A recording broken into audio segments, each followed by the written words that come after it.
ଆଜିର ପ୍ରଥମ ପ୍ରଶ୍ନ, ୟୁଟ୍ୟୁବ କେଉଁ ଦେଶର କମ୍ପାନୀ ଅଟେ? ଏ ଚୀନ, B America, C Russia, D Bharat.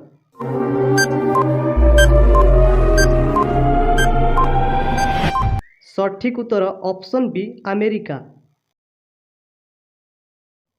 ପରବର୍ତ୍ତୀ ପ୍ରଶ୍ନ, ସୂର୍ଯ୍ୟ କିରଣରେ କେଉଁ ଭିଟାମିନ୍ ମିଳିଥାଏ? A vitamin C, B vitamin D, C vitamin K, D vitamin A.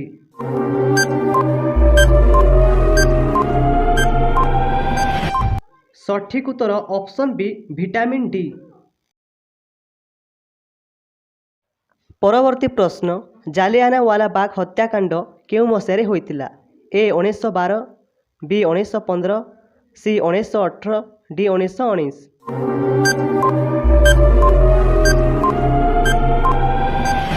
ସଠିକ୍ ଉତ୍ତର ଅପସନ୍ ଡି 1919। ପରବର୍ତ୍ତୀ ପ୍ରଶ୍ନ, ଜଣେ ସାଧାରଣ ମଣିଷର ଗୋଟିଏ ଆଖି କେତେ ଓଜନ ହୋଇଥାଏ? ଏ 6 ଗ୍ରାମ, ବି 7 ଗ୍ରାମ, ସି 8 ଗ୍ରାମ, ଡି 10 ଗ୍ରାମ।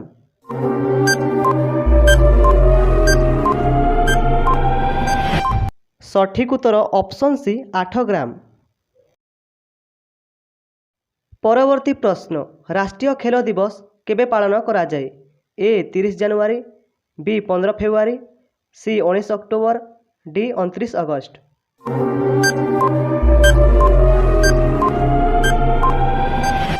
ସଠିକ୍ ଉତ୍ତର ଅପସନ୍ ଡି 29 ଅଗଷ୍ଟ।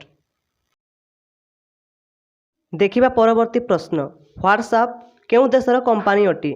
ଏ ଚୀନ, B England, C America, D Japan.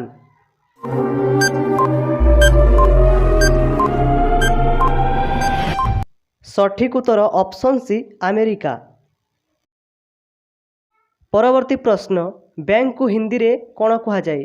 ଏ ପେସା ଜମା କରନେ का स्थान, ବି ପେସା ବ୍ୟାଙ୍କ, ସି ଲାକର, ଡି ଅଧିକୋଷ।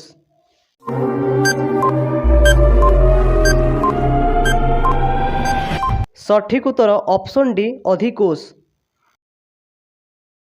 ପରବର୍ତ୍ତୀ ପ୍ରଶ୍ନ, ଭୋଟ ଦେବାର ଅଧିକାର କେତେ ବର୍ଷରେ ହୋଇଥାଏ? ଏ 16, ବି 18, ସି 21, ଡି 23।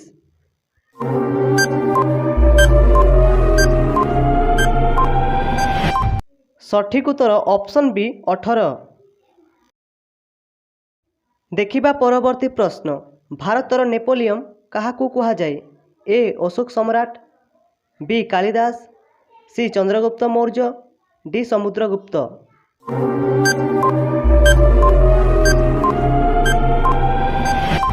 ସଠିକ୍ ଉତ୍ତର ଅପସନ୍ ଡି ସମୁଦ୍ରଗୁପ୍ତ। ପରବର୍ତ୍ତୀ ପ୍ରଶ୍ନ, ରାମାୟଣରେ ସମୁଦାୟ କେତୋଟି କାଣ୍ଡ ରହିଛି? ଏ 5, ବି 7, ସି 9, ଡି 11।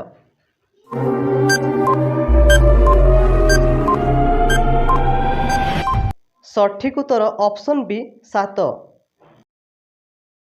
ପରବର୍ତ୍ତୀ ପ୍ରଶ୍ନ, ପୃଥିବୀରେ କେତେ ପ୍ରତିଶତ ଜଳ ରହିଛି? ଏ 52%, ବି 61%, ସି 71%, ଡି 81%।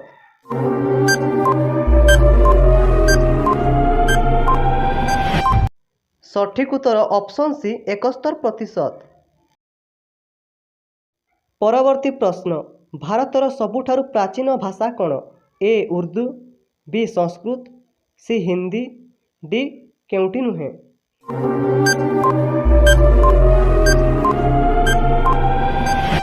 ସଠିକ୍ ଉତ୍ତର ଅପସନ୍ ବି ସଂସ୍କୃତ। ଦେଖିବା ପରବର୍ତ୍ତୀ ପ୍ରଶ୍ନ, ଅସହଯୋଗ ଆନ୍ଦୋଳନ କେଉଁ ମସିହାରେ ଆରମ୍ଭ ହୋଇଥିଲା? ଏ 1918, ବି 1919, ବି 1920, ଡି 1942।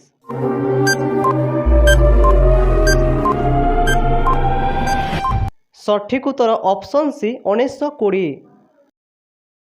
ପରବର୍ତ୍ତୀ ପ୍ରଶ୍ନ, ରାଷ୍ଟ୍ରପତି ଦ୍ରୌପଦୀ ମୁର୍ମୁଙ୍କର ଜନ୍ମ ଓଡ଼ିଶାର କେଉଁ ଜିଲ୍ଲାରେ ହୋଇଥିଲା?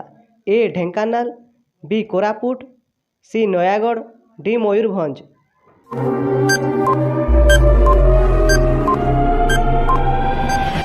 ସଠିକ୍ ଉତ୍ତର ଅପସନ୍ ଡି ମୟୂରଭଞ୍ଜ।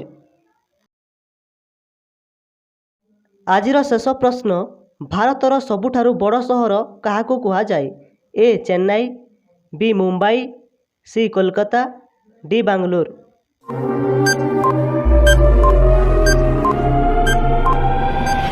ସଠିକ୍ ଉତ୍ତର ଅପସନ୍ ବି ମୁମ୍ବାଇ।